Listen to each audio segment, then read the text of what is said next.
नमस्कार मित्रांनो, स्वागत आहे आपले डेली मार्केट ब्लॉगमध्ये, जिथे आपण जाणून घेतो day to day market movement आणि आज काय मार्केटमध्ये घडले ते जे आपण आज या व्हिडिओमध्ये बघणार आहोत. तर चॅनलला लाईक करा, शेअर करा, सबस्क्राईब करा मार्केटच्या डेली ॲक्टिव्हिटीज बघण्यासाठी आणि ट्रॅक करण्यासाठी. तर आज आपण बघू शकतो की विक्सपासून आपण जसं की सुरुवात करतो रोजची. तर विक्स आज 10% वाढून 13.46 झालेला आहे. तर जसं तुम्ही बघू शकता की मार्केटमध्ये व्हॉलॅटिलिटी एक सर्ज झालेला दिसतोय अपकमिंग एक्सपायरीच्या आधी. आपण कालही बोललेलो की मार्केटमध्ये व्हॉलॅटिलिटी जोपर्यंत लोअर लेवलला राहते तोपर्यंत मार्केटमध्ये एक अपसाइड आणि डाऊनसाइड मुवमेंट दिसणार नाही. पण जसं की कालच आपण शिकलेलो की व्हॉलॅटिलिटी वाढल्यानंतर मार्केटमध्ये फिअर वाढून एक करेक्शन थोडेफार छोटे हलके येण्याचे चान्सेस असतात. त्याच्यानुसार आज आपण बघू शकता की मार्केटने डायरेक्ट 1%चे 10% व्हॉलॅटिलिटी वाढल्यानंतर मार्केटमध्ये 1% 1.4%ची गिरावट झालेली आहे. आणि तिथे मार्केट आज पडून 25,454 म्हणजे 25,450च्या अराउंड क्लोज झालेलं आहे. जसं की आपण बघू शकता सेन्सेक्स सुद्धा 1.48% म्हणजे 1.5%च्या आसपास पडून 1236 पॉईंटने पडून 82,498ला क्लोज झालेला आहे. निफ्टी मिड कॅप 1.56 पॉईंटने पडून 21,813ला क्लोज झालेला आहे. तर निफ्टी 500 23,297ला क्लोज झालेला आहे. 1.47 म्हणजे 1.5%च्या आसपास आज ओव्हरऑल मार्केट सगळे इंडायसेस करेक्ट झालेले आहेत म्हणजे पडलेले आहेत. तर बघू शकता आपण 10% व्हॉलॅटिलिटी वाढल्यावर नेट नेट किती पर्सेंटनी घट होती किंवा मार्केटमध्ये कसं फिअर क्रिएट होतं ते आपण बघू शकता. तर आता बघूया निफ्टीचा चार्ट. तर निफ्टीच्या चार्टमध्ये आज आपण बघू शकता की मार्केटने दोन्ही पण म्हणजे 50 डे एक्सपोनेन्शियल मूव्हिंग ॲव्हरेज आणि 20 डे एक्सपोनेन्शियल मूव्हिंग ॲव्हरेज ह्याच्या तोडून मार्केट इथं आपण काल जसं बोललेलो की 435च्या अराउंड एक सपोर्ट आहे.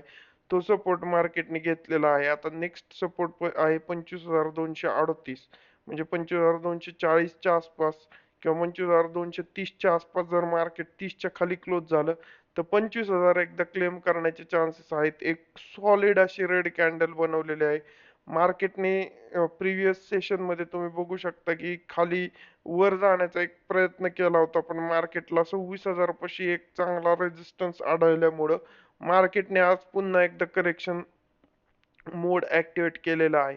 जिथं तुमचा नेक्स्ट सपोर्ट होऊ शकतो 25,238. 25,238 ही तुमच्यासाठी एक क्रुशियल लेवल आहे.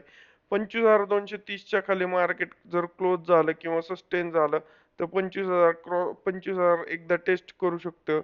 तर तुम्ही बघू शकता की 25,000 एक क्रुशल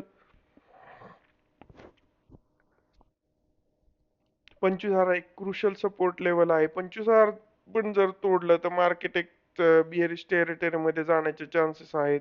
तर आता आपण बघू निफ्टीचा ऑप्शन चेन डेटा. आता ऑप्शन चेनमध्ये आपण बघू शकता की 25,410 म्हणजे 25,400 फ्युचर क्लोज आहे 25,410ला तर 25,400 हा तुमचा ॲट द मनी स्ट्राईक आहे.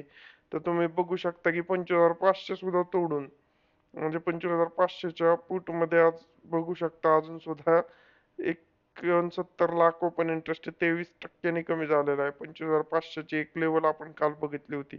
तर 25,410ला आज मार्केट क्लोज झाल्यामुळे 25,408 द मनी स्ट्राईक आहे. खालच्या बाजूला 25,000च्या पुटमध्ये 1 कोटी ओपन इंटरेस्ट आहे. तोच तुमचा सपोर्ट आहे आता 400 पॉईंट खाली आणि चार्टनुसार 25,238चा सपोर्ट आहे. वरच्या साईडला तुम्ही जर बघू शकता रेझिस्टन्स 1,25,600 मध्ये 1,15,00,000 कॉन्ट्रॅक्ट आहे. 25,700 मध्ये 1,23,00,000 25,800 मध्ये 1,47,00,000 25,000 26,000 मध्ये 1,50,00,000 तर ह्या चार स्ट्राईक प्राइस मध्ये चांगलेच ओपन इंटरेस्ट आहे 1-1 कोटीच्या वरती. तर कॉल रायटिंग एक चांगलं कॉल रायटिंग झालेलं दिसून येऊ शकतं तुम्हाला. त्याच्यामुळे तुम्ही आता अपेक्षा धरू नका की मार्केट थोडं इन्क्लाइन मोडमध्ये जाईल किंवा बुल रन मध्ये जाईल. एक कॉल रायटिंग तगडं झालेलं आहे या एक्सपायरीच्या ह्यानी. तर त्याच्यानुसार तुम्ही ह्या डेटा कन्सिडर करूनच तुम्ही तुमचं ट्रेडिंग करा. वरच्या 4 स्ट्राईकमध्ये 1-1 कोटीच्या वरती ओपन इंटरेस्ट आहेत. तर मार्केट किती हार्डल फेस करेल ह्या चारही स्ट्राईक प्राइस तोडायला हे तुम्हाला माहित आहे. काल खालच्या लेवलला तुम्ही बघितलं की 25,500 मध्ये एक चांगला पुटचा सपोर्ट होता, पण तो 1 कोटीच्या खालीच होता, 75 लाखच्या अराउंड होता, त्याच्यामुळे ते सहजासहजी तोडलं. अजूनही ते त्या लेवलला पुट आहेत तुमची, जास्त वाइंडिंग नाही झाले. 69 लाख आहे, काल 75 लाख होते, 23% कमी झाले. पण तरी स्टील तुम्ही बघू शकता की मार्केटने ती लेवल तोडली. तर आता इथे 1,15,00,000, इथे 1,23,00,000, 25,500, 25,600ला 1,15,00,000, 25,700ला, 25,800ला 1,50,00,000च्या आसपास, 25,600ला 1,15,00,000 अशी कॉन्ट्रॅक्ट्स बनल्यामुळे तुम्हाला एक मार्केटमध्ये कॉशियस अपसाईड ला जाताना मार्केट थोडं कॉशियस राहील. तर तुम्ही व्यवस्थित स्टॉप लॉसेस लावूनच ट्रेडिंग करा. Have a safe trading, have a safe investing. भेटूयात उद्याच्या मार्केट ब्लॉगमध्ये. Do like, share and subscribe the channel.